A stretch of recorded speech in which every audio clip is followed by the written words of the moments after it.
Благословия навлиза в живота ти. Може би все още не го виждаш, но в този момент нещо работи в твоя полза. Виждам края на труден период. Тревогите, блокажите и разочарованията, които си преживял, няма да продължат вечно. Врата е на път да се отвори там, където най-малко очакваш. Възможно е също да се върне човек с новина, предложение или обяснение, което отдавна очакваш.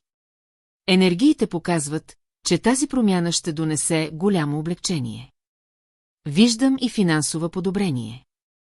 Сума пари, възможност или неочаквана помощ може да пристигне точно когато имаш най-голяма нужда. Числото 14 се появява силно в това четене. То може да бъде свързано с ден, дата или важен срок. Не позволявай съмнението да те накара да се откажеш сега.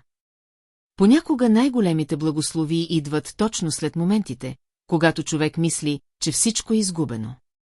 Ако приемаш тази положителна енергия, напиши: приемам тази благословия. За персонализирано четене на твоята любовна, финансова или духовна ситуация, пиши ми лично. Това, което идва към теб, може да промени много повече, отколкото си представяш.